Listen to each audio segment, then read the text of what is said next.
झूठा कलंक लगा दिया, हमें क्षमा करो, माफ करो। और यहाँ इनके लिए माफ किया। तो बोले ऐसे नहीं, बोले हमारी पुत्री को भी आओ फिर करो। अब कितनी में हुए? 3। ठीक है। यहाँ सत्यभामा के साथ भी विवाह हुआ, सत्या के साथ विवाह हुआ, लक्ष्मणा के साथ विवाह हुआ। ठीक है। भद्रा, कालिंदी, इस प्रकार 8 तो भाई मैन विवाह।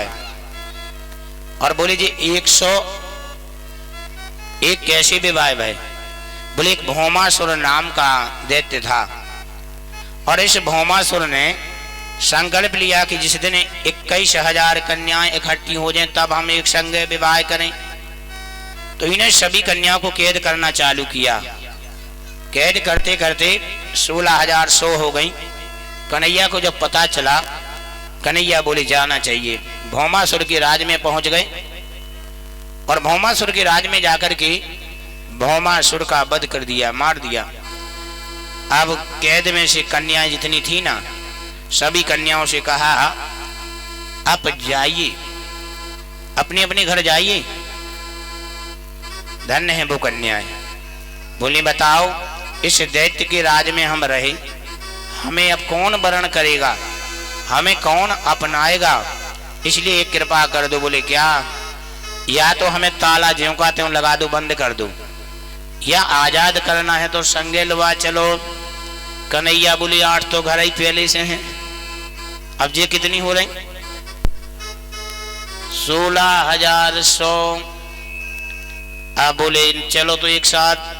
अब 16,100 रथ जब चल रहे और चलते जा रहे, और जैसी 16,100 रथ चले और द्वारकापुरी के पास रथ आए, सो बलराम जी ने जानी कौन ने जा चढ़ाइया कर दी, कौन राजा यार और लड़बे। बलराम जी दौड़े, बोले सब जने अपनी सेना तैयार कर लो। बोले कहे देखो कितनी भीड़ आ रही है। बोले जो पता नहीं कि भैया लाए आ रहा। पूरी सेना दौड़ी, सब अस्त्र शस्त्र लेकर के तैयार हो गए, और तैयार जब भय तो बलराम जी बोले लग तो रहा है रथ में ध्वजा तो लग रही कन्हैया की, रुक जाओ अभी कोई लड़ना नहीं। और जैसे ही पास में आए, और पास में आते ही पूछा क्यों रे भैया ये तूने क्या किया? बोले मैंने नहीं किया, मैं तो गया था भौमासुर को मारने के लिए और इस साथ में आ गए। बोले इतनी? बोले हाँ। तो मैन कहलाती हैं रानी, ठीक है, और 16,000 जो हैं ये हैं पटरानी। तो फिर भगवान के विवाह कितने हो गए? 16,108। अब इनके भाई 10-10 फिर संतानें। कितनी भाई? 10-10 संतानें भाई। सो कितनी भाई बताओ आप लोग, कंप्यूटर लगाओ। यानी 10-10 भाई 16,100 के सोजे बन गए 1,61,080। और फिर इनके भाई 10-10 1,61,000, इनके फिर 10-10 भाई। और ये गणना पहुंच जाती है 56 करोड़ यदवंशी। कितने? 56 करोड़ यदवंशी बन जाते हैं। आगे भगवान चलते जाते हैं। एक पौंड्रक नाम का राजा था। ये पौंड्रक नाम का जो राजा था, इसने बहुत बड़ी गलती करी। इसने क्या काम किया?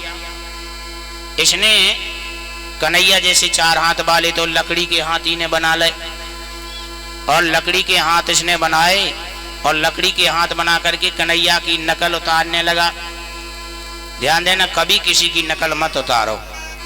आजकल आदमी बड़े विचित्र हैं, जब देखो जब किसी की नकल उतारना। अब बोले महाराज क्या करें, नकल ही तो आगे है, अकल से आगे नकल चल रही। तो कभी किसी की नकल मत उतारो।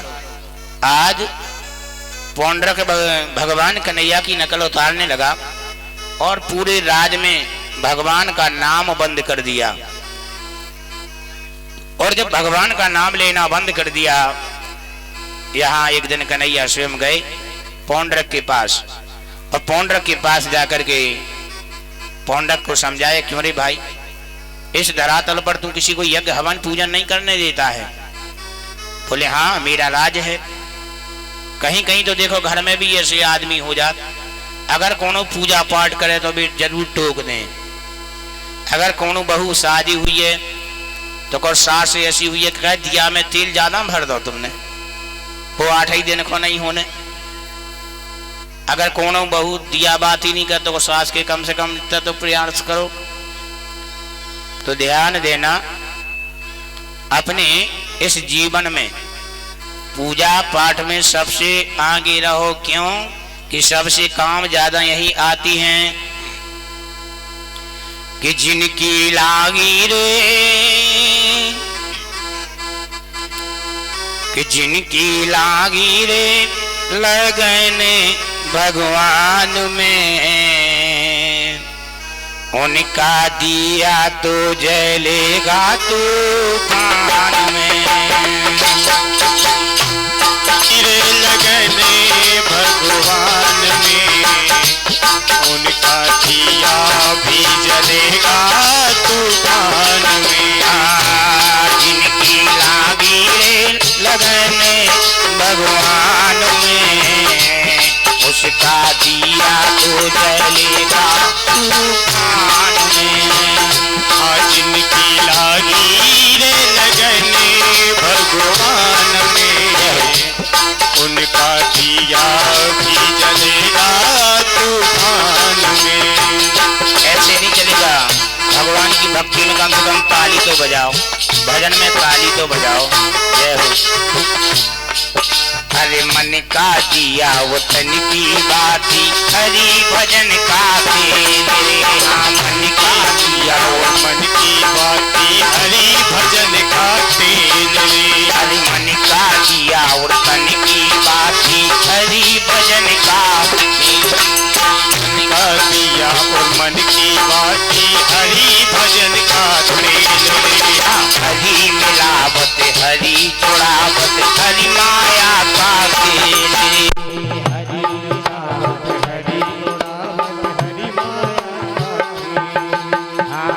मिलावत हरि चुड़ावत, हरि माया का खेल।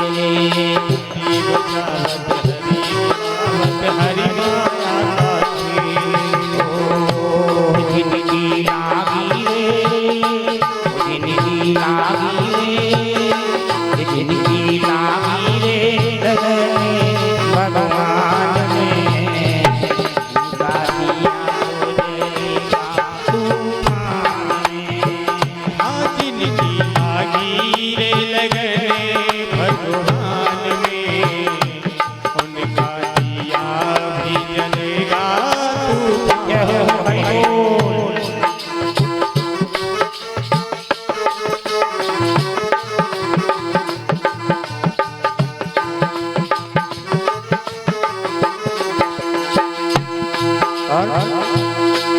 हरि मन का दिया वो मन की बाकी, हरि माया का मन का दिया वो मन की बाती, हरि माया का मन का दिया वो मन की बाकी, हरि माया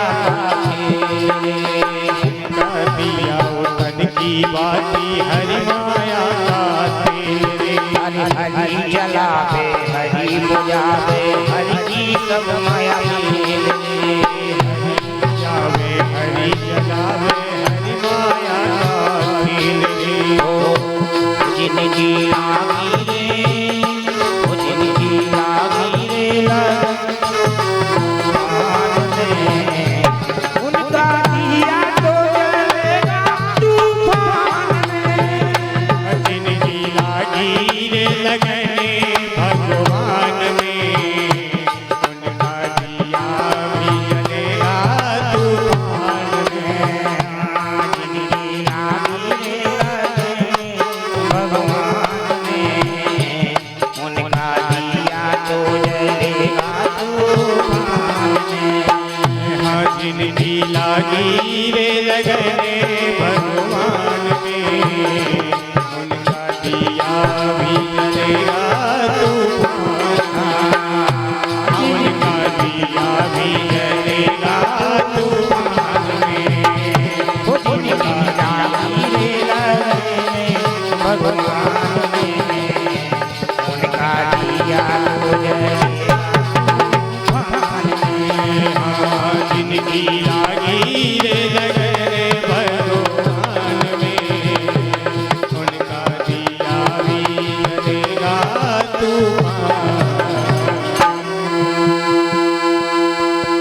केवल भगवान से मन लगा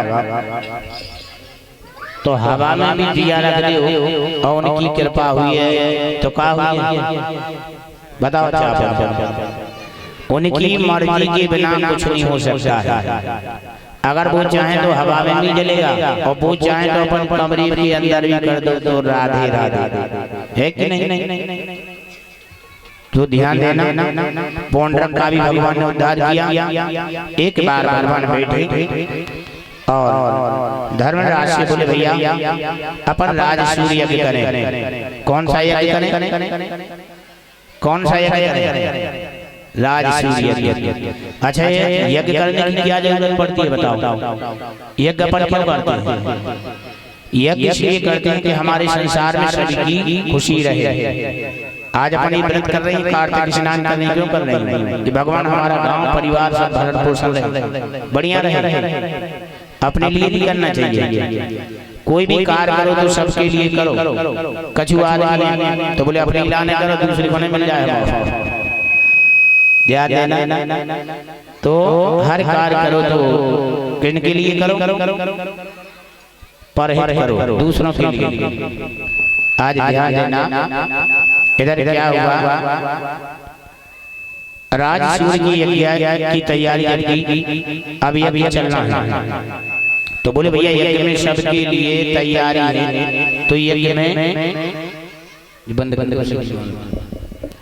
यज्ञ का क्या काम करना है? बोले इसमें सबके लिए काम सौंप दो।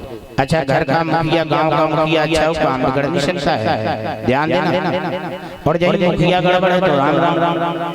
अगर घर का मुखिया है किरोधी हो लड़ने वाला तो निश्चय कि घर में तो लड़ाई है। अगर मुखिया सही है तो भाई घर में नहीं हो सकती लड़ाई। तो बोले क्या करना चाहिए?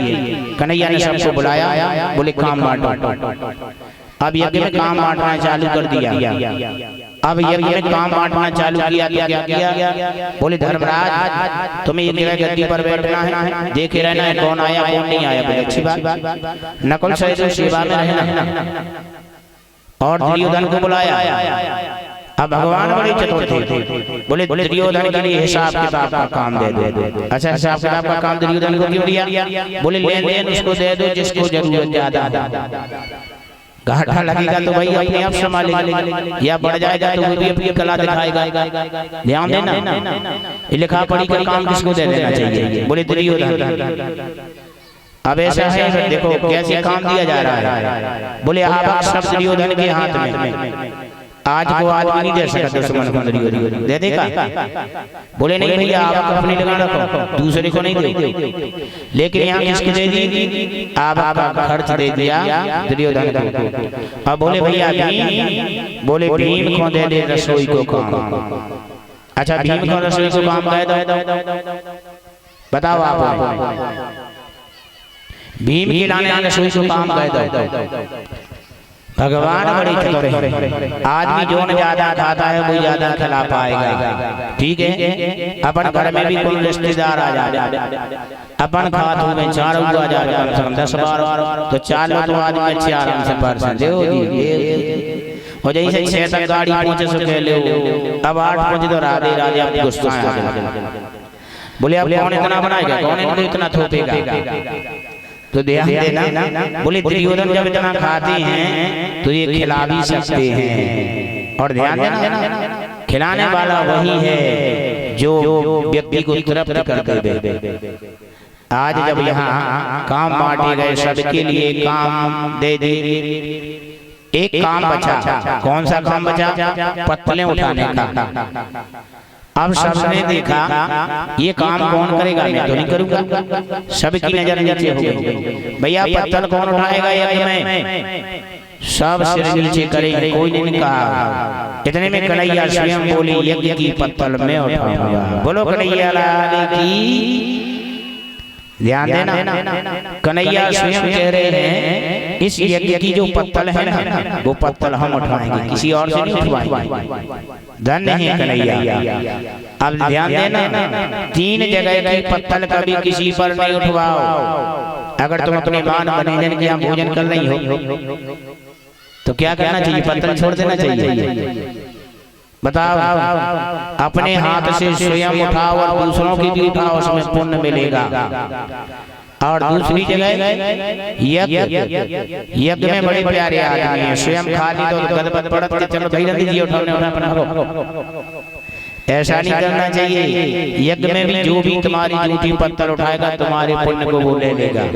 तो इसलिए यज्ञ में भी अपनी पत्थर स्वयं उठाओ और फेंको। आजकल भैया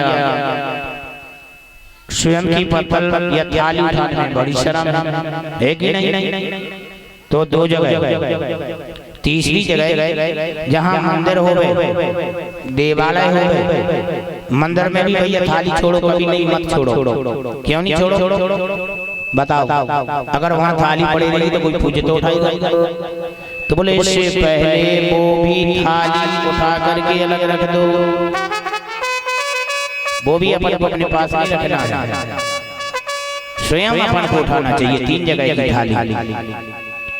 यहाँ राजसूय की बड़ी तैयारी करी जा रही। धर्मराज से कहा भैया निमंत्रण के लिए कोई नहीं रह गया। धर्मराज ने भी गलती कर दी। धर्मराज ने बहुत बड़ी गलती कर दी। क्या कर दी? धर्मराज ने सबको निमंत्रण दे दिया।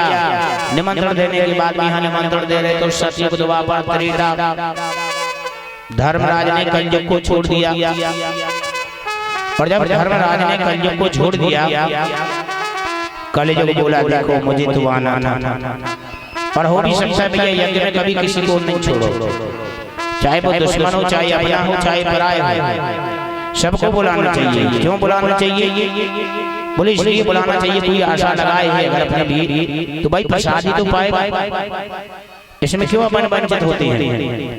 आज धर्मराज ने कलयुग को जब निमंत्रण दिया तो कलयुग ने वेश बदल दिया। कलयुग बड़ा चतुर, यज्ञ में घोड़ा छोड़ा जाएगा।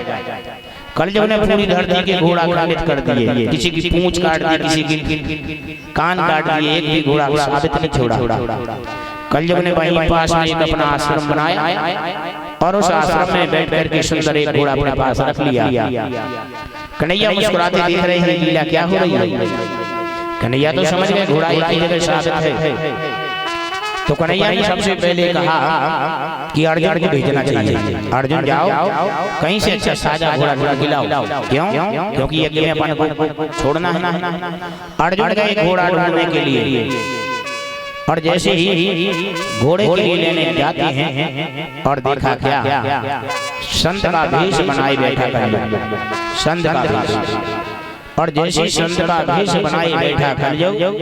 और उसी समय अर्जुन घोड़ा जब छोड़ने लगे तो घोड़े छोड़ते समय क्या हुआ? घोड़ा जैसे उन्हें छोड़ा, बोले घोड़ा कहाँ ले जा रहे हो?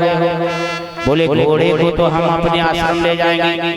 कलयुग बोला देखो हमें पता है तुम्हें यज्ञ के लिए जरूरत है। बोले हाँ। बोले यज्ञ में घोड़ा चाहिए ले जाइए, हमें कोई दिक्कत नहीं, परंतु एक बात है। बोले क्या? बोले हमारा घोड़ा बहुत दिनों से प्यासा है, इसको पानी पिला के लाओ। अगर जो तुम्हें वहाँ कुछ दिखेगा उसका सही उत्तर दे देना तो घोड़ा ले जाना, और उत्तर नहीं दे पाओगे तो तुम्हें हमारे घर में नौकरी करनी पड़ेगी। क्या करनी पड़ेगी? नौकरी। तो बोले क्या किया जाए? अच्छी बात, शर्त मंजूर है। अच्छा शर्त मंजूर है? बोले हाँ। अर्जुन ने घोड़ा लिया, घोड़ा को ले जल पिलाने के लिए गए। और जैसे जल पिलाने के लिए गए तो उसमें देखा चंबा। और इन्हें क्या चंबा देखा? एक कुआ, एक हल्की सी कुइया। अब देखो बड़ी अच्छी बात, हल्की सी कुइया 4 कुआ भर रही और 4 कुओं से निकला जल एक कुइया नहीं भर पा रही। अर्जुन ने देखो कि ये कुइया से 4 कुआ बड़े भरे हैं और 4 कुइया से जल निकला, एक छोटी कुइया नहीं भर रही। ये तो जरूर कुछ ना कुछ गड़बड़। कलयुग ने कहा अर्जुन उत्तर बताओ क्या है इसका? अर्जुन उत्तर नहीं बता पाए तो कलयुग के घर में ड्यूटी करने लगे। अर्जुन काम करने लगे। अब भगवान समझ गए कि अर्जुन तो लौट के नहीं आ रहा। अब भीम से कही भीम तुम जाओ घोड़ा लेके आओ। और भीम जैसे घोड़ा लेने के लिए जाते हैं और भीम से भी कलयुग ने कोई बात कही। और भीम की नजर पड़ी कि अर्जुन तो घास काट रहा है। पूछे गए अर्जुन अगर नौकरी करने की तो घर को काम का, बोले हम शर्त हार गए भैया, ऐसे हम सीधे नौकरी करने लगे। तो भीम बोले गए, बोले घोड़ा तो वो जबैया जाने जब उनको उत्तर दे देने। तो भीम को भी घमंड हो गया, हम भी तो विद्वान हैं, चलो देख रहे। बोले हाँ संत जी क्या बात है, और संत का भेष बनाए थे कलयुग। कलयुग ने कहा देखो घोड़ा चाहिए तुम्हें यज्ञ में ले जाओ, हम घोड़े को नहीं रोकेंगे, लेकिन हमारी एक बात है। बोले बात क्या है? हमारी शर्त है घोड़ा बहुत दिन से भूखा है, इसको भोजन करा के लाओ, और जो तुम्हें वहां दिखेगा उसका उत्तर हमें दे देना, घोड़ा ले जाना। अब ये स्वयं चला। अर्जुन ने घोड़े को लिया, घोड़ा लेकर के जब चलने लगे जाते हैं, घोड़े को देखा, कैसा देखा? बड़े बड़े पर्वत और बड़े बड़े पर्वतों से भारी पत्थर नीचे आ रही है, धूल ऊपर जा रही है। और जैसे ये दृश्य ने देखा, दृश्य देखते ही बोले भगवान इसका अर्थ क्या है? कि बड़े बड़े पत्थर नीचे आ रहे हैं और धूल ऊपर जा रही है। घोड़ा को लेके आए, फिर संत जी ने पूछा क्या बात क्या है, क्या देखा तुमने? देखा है। बोले क्या? बोले पत्थर नीचे आ रहे, धूल ऊपर जा रहे। बोले उत्तर बताओ क्या है इसका? भीम भी इसका उत्तर नहीं बता पाए। तो ये भीम भी कलयुग के घर में नौकरी करने लगे। कन्हैया फिर समझ गए कि भीम को भी लौट के नहीं आना है। धर्मराज से बोले भैया क्या करें? बोले कन्हैया अब आप ही बताओ। बोले एक काम करो, चलो जहाँ भीम अर्जुन है अपन चले, घोड़ा लेने अपन चलो। आज धर्मराज स्वयं भगवान जाते हैं वहीं पर, क्योंकि धर्मराज को दिखाना था अगर हम मुखिया घर के मुखिया हैं, परिवार के मुखिया हैं, गांव के मुखिया हैं, तो हमें सब बराबर है, ना कोई छोटा है ना कोई बड़ा है। मुखिया की नजर में कैसा होना चाहिए? मुखिया मुख सो चाहिए, खान पानी सोए। मुखिया कैसा मुख से? अब अपने मुंह से पूरे शरीर को एनर्जी मिलत के नहीं, हम मुंह कह दे हम तो चबा रहे हाथ में हम एनर्जी पहुंच जावे तो गड़बड़ हो जाएगी। तो मुखिया कैसा चाहिए? मुंह की जैसा। आज इधर समझा रहे हैं, अब जैसे पहुंचे उधर, और जब जाते हैं पूछते हैं क्यों भैया ये तो बताओ। अर्जुन को देखा, भीम को देखा, बोले घोड़ा घोड़ा लेके पहुंचे। बोले भैया इनके मारे शर्त हम हार गए। तो कन्हैया बोले चलो धर्मराज तुम्हें देखो। अब धर्मराज भी देख रहे कि एक कुआं में से निकल रहा पानी, 4 कुआं बिल्कुल लबालब भरे, और 4 कुआं से निकल रहा पानी एक कुइया भर। बोले इसका उत्तर क्या है? धन्य है। कन्हैया मुस्कुराने लगे। कन्हैया तो समझ गए। बोले धर्मराज बताइए। तो कन्हैया समझा रहे हैं। बोले ये कलयुग। कौन है? कलयुग है, और कलयुग जो है आना चाहता है, और कलयुग जब आएगा तो यही प्रभाव होगा। इसका मतलब है कुओं का मतलब। बोले एक माता पिता अपने 4 बच्चन को पढ़ा लिखा दे, तैयार कर दे, ब्याह कर दे, सब कछु कर दे। और बोले 4 बच्चन को पढ़ा लिखा के, 10 बच्चन को पढ़ा लिखा के ब्याह करके इतना सक्षम कर दे कि बेटा तुम खाद पियत रहो। अब बोले जब उनकी बारी आए, इनकी बारी आए, जब बाप बताई की बारी आए तो ये 4 ही लड़का गिनती शुरू कर दे, उल्टी गिनती। आप जाना तो उल्टी गिनती। आप जा बताओ जोन बाप बताई नहीं, पढ़ाओ लिखाओ है, बड़ो करो, ब्याह करो, खर्च करो, सब कुछ करो, तैयार कर दो। एहसान सब भूल जाए लड़का, का भूल जाए? पूरे एहसान। और बोले अपने बाप बताई की फिर भी सेवा नहीं करें, और फिर सेवा की करें? अच्छा बताओ फिर सेवा की करें? अच्छा तुम्हें ये बताओ, इसे हम बड़े बन जाते हैं। आप जोर से बोलो ना, ना सुना की किया नहीं। अब नहीं आई बात ना को जोर से बोलो की सेवा करने लगा भीतर भाई हम नहीं गए तो वहीं गए तो फिर सेवा करने लगते हैं। मताई बुला रही बेटा आज तुम्हें बख्शवाहा नहीं जाना। भीतर भाई कह रही देरी पार हो गए तो फिर तुम्हें सुबैया जितो मताई को डर जितना मताई को डर नहीं है उतो घर भाई को डर है नहीं। अब बताओ भैया जो गीले हो गए मताई न उठाते बगल सही बगल पाल लगे भैया सूखे में पड़े रहो हम चार गीले में पड़े इतना बड़ो एहसान भूल गो भैया हैं भूल गो कि नहीं भूल गो। जब मताई खूब चाहत रही बेटा हम भूखो है खुद मताई भूखी है और लड़का खवा रही आज लड़का एहसान भूल गो कि नहीं। तो ध्यान देने आज वो ज्ञान ले आ गए।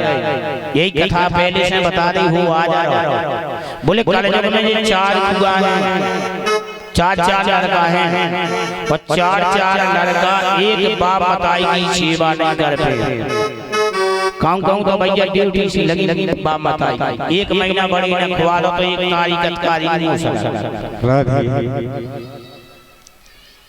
यही से कही गई कि जा तक बने जितनी बाप मताई की सेवा करो ना कहूँ तीरथ कर बे जाने ना कहूँ लेकिन आज के समय में का हो रहा है बेकत के जो कछु को बक रहा है उसे कछु नहीं जो हमें दिखा रहा हूँ तो हम के वो कहे